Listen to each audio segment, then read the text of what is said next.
जो एक हम लोग जीवन में एक किसी इमेज के संग कई बार होता है कि लोग बोलते हैं कि आपके अंदर ये एबिलिटीज़ हैं, आप में जैसे लीड करने की क्वालिटी है या ये है वो है, हम उससे चिपक जाते हैं क्योंकि हमें प्रीतिकर लगती है।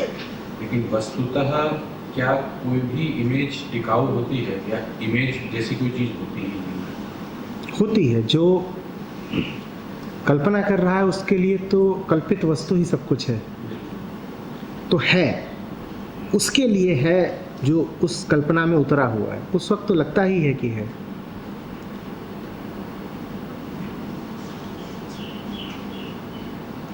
और उसको यही माने कि है, वरना ये एक और कहानी बन जाती है कि नहीं है। अब आप दोनों काम कर सकते हो कि जैसे किसी ने बढ़िया समोसे रखे हो सामने और खाए भी जा रहा हो और कह रहा हो कहाँ खा रहे हैं, है ही नहीं।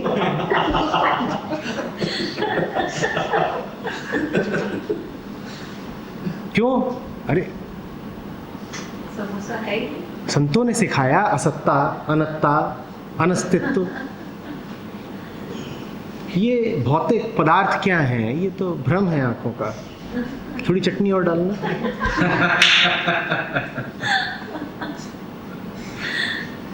तो उसको यही माने कि है, न कहें कि नहीं है।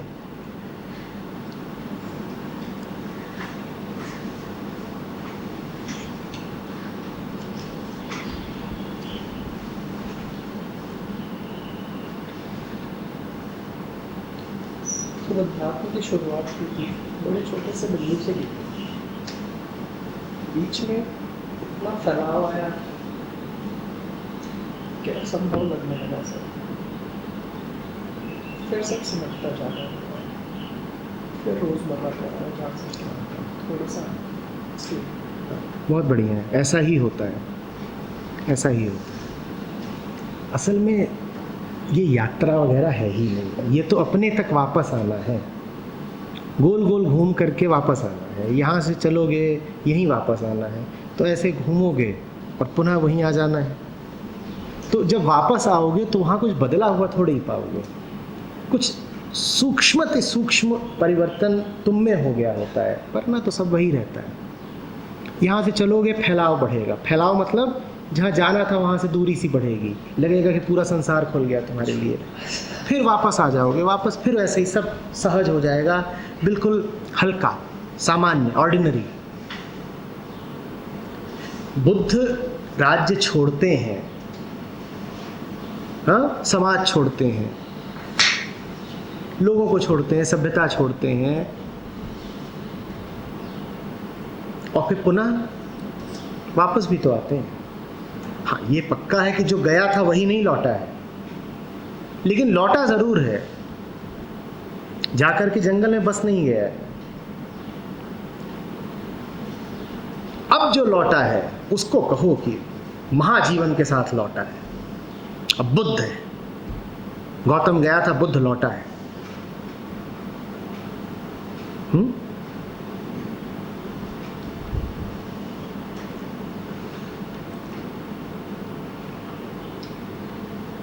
लेकिन ये होना पक्का है। क्या मंत्रोच्चार करोगे जीवन भर? शास्त्र लेके कौन घूमेगा जीवन भर? नहीं, फिर तो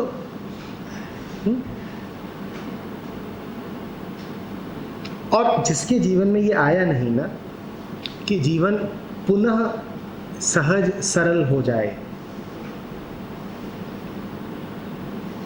वो समझ लेना कि अभी आध्यात्मिकता में फंसा हुआ है। शास्त्र कहते हैं कि तुमने हमें तब जाना जब तुमने हमें भुला दिया। तो एक आदमी तो वो होता है कि जिसने कभी पाठ ही नहीं किया, एक आदमी वो होता है जिसने पाठ किया और स्मृतिस्थ कर लिया, और फिर तीसरा वो जो गया दूर तक और आदि से अंत देखकर वापस भी लौट आया। अब उसे शास्त्र याद नहीं। जिसने यहाँ से वहाँ तक की दोनों लोगों की यात्रा पूरी कर ली, अब उसे यात्रा से कोई मतलब नहीं।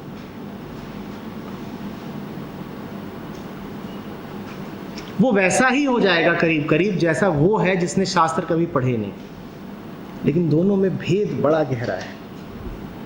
एक वो जिसने पढ़ के भुला दिए, एक वो जिसने पढ़े ही नहीं, दोनों में बड़ा भेद है।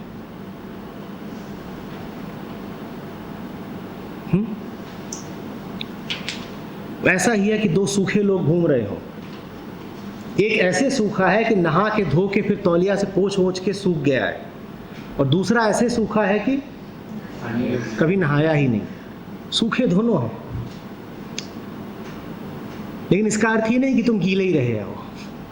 गंगा में भी ही घंटों बैठे रहोगे तो अस्वास्थ्य ही मिलेगा। कह नहीं, देखिए साहब, अभी हमें कहा गया कि सूखा रहना गड़बड़ है, तो आप क्या करते हैं? वो दिन रात गंगा ही में घुसे रहते हैं। गड़बड़ है। आवश्यक है नहाना, पर उतना ही आवश्यक है कि स्नान करके तुम बाहर भी आओ।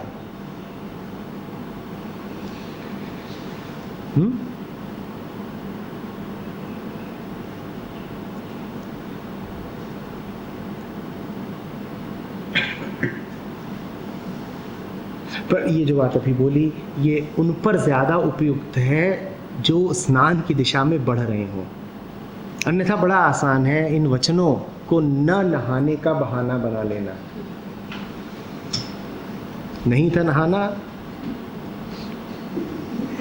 मिल गया बहाना।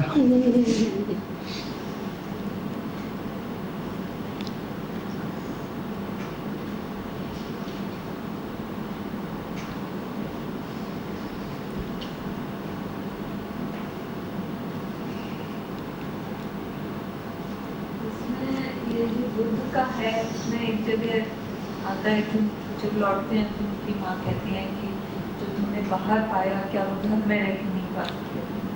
उन्होंने जवाब दिया कि पा सकता था, लेकिन तब पता नहीं था कि यहाँ भी पा सकता था। हाँ, तो बात खत्म हो गई वहीं पर। नहीं तो जैसे हम डेली लाइफ में जिस वाइब्रेशंस में और जिस उसमें रहते हैं, कई बार तथ्यों को देखते हैं, समझते हैं, लेकिन स्वभाव कहिए या कुछ भी कहिए, हम उसी में ही भूले रहते हैं, उससे अलग नहीं कर पाते हैं। तो उसके लिए क्या मतलब कुछ अलग होना जरूरी होता है या? हाँ, ज़रूरी होता है। बुद्ध की विनम्रता थी कि चुप रह गए, नहीं तो बुद्ध कहते कि तुम्हारे महल में हजारों लोग भरे हुए हैं, उन्हें मिल गया क्या? नहीं देखती हो कि उन्हें कुछ नहीं मिला, मुझसे कहती हो कि तू भी यहीं रुक जाता तो तुझे यहीं मिल जाता। यहाँ रुक करके किसको मिला है आज तक? हाँ, सैद्धांतिक तौर पे ये बात बिल्कुल ठीक है कि जहाँ हो उपलब्धि वहीं हो सकती है, पर हुई किसको है? पत्नी ने पूछा था ये प्रश्न। कह सकते थे कि तू भी यहाँ पे है, पिता भी यहाँ पे है, पूरा कुनबा हमारा यहाँ पर है, बता देना कि यहाँ रह करके किसको मिल गया। और पूछती मुझसे है कि तुम भी यहाँ क्यों ना रुक गए, तुम्हें यहीं मिल जाता। रुकने वालों को कब मिलते देखा? आज ये प्रश्न भी मुझसे इसीलिए कर पा रही है क्योंकि मैं नहीं रुका। रुका होता तो हमारी बातचीत भी ऐसी ना हो रही होती, तो फिर तो बातचीत भी वही हो रही होती कि अब वो छठा डमरू पैदा हो गया है।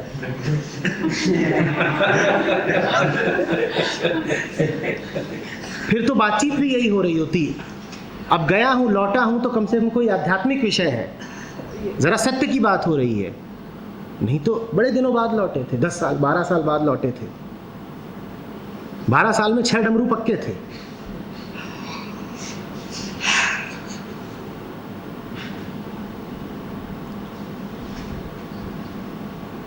तो इसका सर एक और कारण भी हो सकता है, क्योंकि उस टाइम पे दुख इतने नहीं हुआ करते थे, ऐश्वर्य की जिंदगी हुआ करती थी, तो शायद दुख के लिए जंगल जाना हुआ। और आजकल की लाइफ में घर में इतने दुख है कि जंगल जाने की जरूरत है। नहीं, ऐसा नहीं है।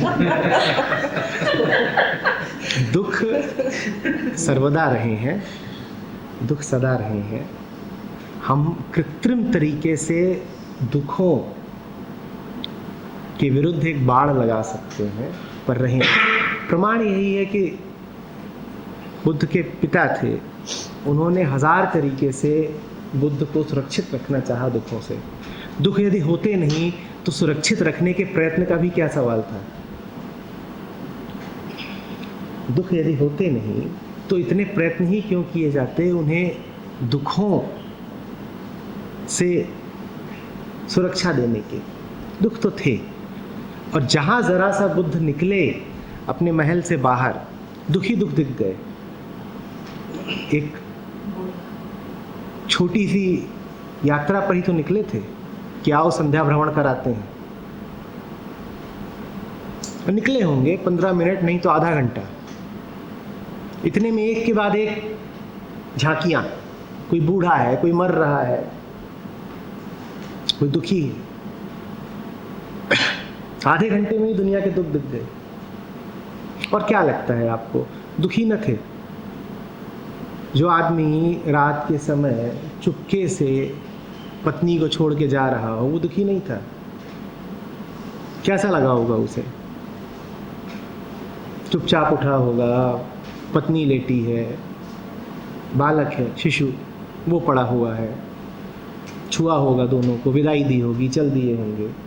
वेदना तो है ही इस दृश्य में, कि नहीं है? दुख तो था ही।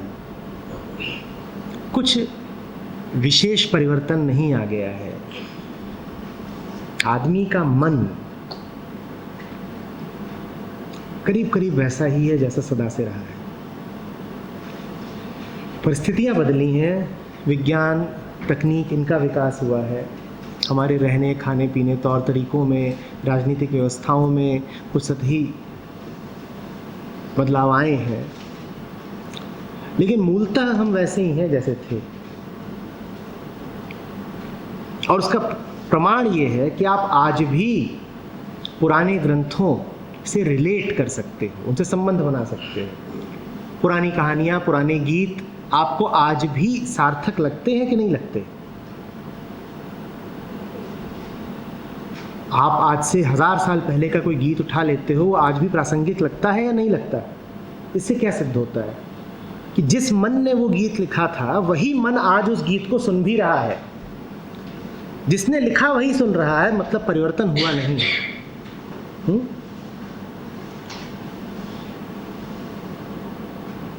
सर, बुद्ध के अंतःकरण में जैसे कहते हैं जिस समय पत्ता गिरा तो वो जो एक घटना की शुरुआत हुई, तो अंतःकरण कहीं ज़्यादा पीछे नहीं रह गया कि उतने समय एक पत्ता गिर से देखा तब शुरुआत तो हो गई, इतने समय जंगल में रहे, हजारों पत्ते उगते देखे, तो ये नहीं जान लिया कि मैं दोबारा जन्म। इसका कोई नियम कायदा नहीं। 1000 पत्ते गिरते हैं एक दिन, अचानक 1000 बार होता है कि भोर का तारा डूबता है, एक दिन अचानक। वो तो कब हो जाएगा, कैसे हो जाएगा, कुछ कह नहीं सकते।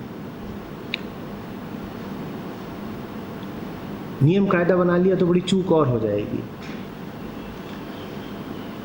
बुद्ध जिस मुद्रा में बैठते थे उस मुद्रा की नकल की जाती है। फिर पक्का है मुझे कि दुनिया में कहीं ना कहीं पत्ते गिराने की भी कोशिश की जाती होगी, कि किसी को बैठा दो, उसके चारों ओर पत्ते गिराओ।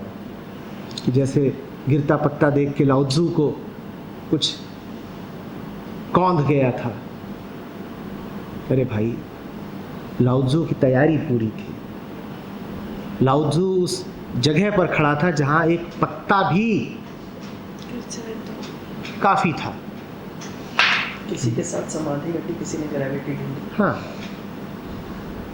तो पहले वो आंतरिक तैयारी पूरी होनी चाहिए ना, उसके बाद पत्ता हो कि घास हो कि चींटी हो कि पक्षी की आवाज़ हो कि क्रौंच रुदन हो, फिर कुछ भी काफ़ी पड़ सकता है। इसका अर्थ ये नहीं है कि क्रौंच रुदन या पत्ते का गिरना या तारे का डूबना ये कारण थे, ये कारण नहीं थे। ये कारण होते तो इतने पक्षी रोज आहत होकर रोते हैं, कितनों को मुक्ति मिल गई उनका रुदन सुन के। पत्ते तो अनादिकाल से टूटते झड़ते रहे हैं, बेचारे पत्ते।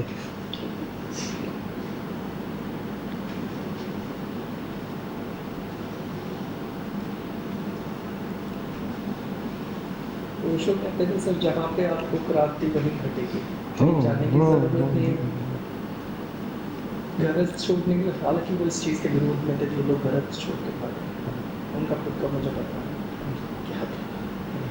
तो जहाँ पे क्रांति वहीं घटेगी तो कहीं जाने की जरूरत ही नहीं, जैसे अभी वो बोल रहे थे कि घर। नहीं, पर उनकी बात आप देखिए कितनी सूक्ष्म और कितनी सटीक है। जहाँ पर हो क्रांति वहीं घटेगी। पहले क्या आएगा? तुम्हारा शारीरिक विस्थापन या क्रांति। पहले क्या होता है? बुद्ध पहले घर छोड़ के भागे थे या पहले उनके भीतर क्रांति उठी थी? तो ओशो यदि कह रहे हैं कि जहां हो क्रांति वहीं उठेगी, तो बिल्कुल ठीक कह रहे हैं। बुद्ध के भीतर क्रांति की पहली लपट कब उठी थी? जंगल में या घर में? तो पहली लपट तो घर में ही उठेगी। हाँ, उस लपट के उठने के बाद क्या क्या जल जाएगा इसका कोई भरोसा नहीं। अब घर जल सकता है। तो तुम जहां हो, क्रांति की शुरुआत तो वहीं से होनी है, पर क्रांति की शुरुआत के बाद भी तुम वहीं रह जाओगे, ये अपेक्षा मत करना। देखिए, उनके कहने के तरीके बड़े मधुर, लेकिन जब आप उनके साथ उतर जाओगे ना, तब पता चलेगा कि वो बात कितनी दूर तक मार करती है। जो लोग गृहस्थी से बड़े आसक्त हैं, उनको ये कहना बहुत ज़रूरी है कि क्रांति गृहस्थी में रहते हुए भी हो जाएगी। इतना कह के चुप हो गए ओशो। उन्होंने क्या कहा? क्रांति गृहस्थी में रहते हुए भी हो जाएगी। पर क्या उन्होंने ये भी कहा कि क्रांति के बाद भी गृहस्थी में रहोगे? वहाँ वो चुप थे। ये नहीं बताऊंगा, ये बता दिया तो तुम आओगे नहीं। तो बात तो ठीक है, क्रांति की शुरुआत तो वहीं ना होगी जहां तुम हो, और कहाँ होगी? तुम यहाँ हो, क्रांति वहां होगी क्या? तुम घर में बैठे हो तो क्रांति की पहली ज्वाला तो वहीं जलेगी। पर कह देता हूं, वो क्या जला देगी ये तुम नहीं जानते। पीछे के उदाहरण उठा के देख सकते हैं। महावीर हैं, इस कारण घर छोड़ते हैं ना, या पहले घर छोड़ देते हैं। और तुम कोशिश करके देख लो, तुम महावीर हुए बिना घर छोड़ो तो क्या मिल जाएगा? कुछ नहीं मिलेगा, गुमशुदा की तलाश का नोटिस मिलेगा। बहुत हुए हैं ऐसे जिन्हें लगा कि शायद घर छोड़ने भर से कुछ मिल जाता है, तो घर छोड़ के निकलते हैं और 2-4 दिन बाद वापस।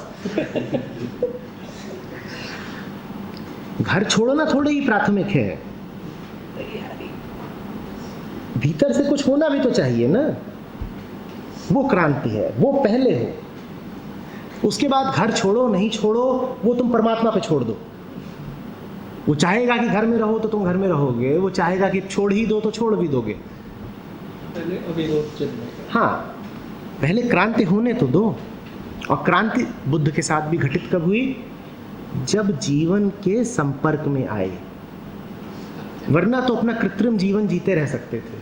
जब बाहर निकले सड़क पर और देखा, अच्छा ये होती है मृत्यु, ये होता है जीवन, ये है जरा, तथ्य देखे, तो तुम भी जीवन के तथ्यों को देखो, जीवन के संपर्क में आओ, वहीं से क्रांति उठती है।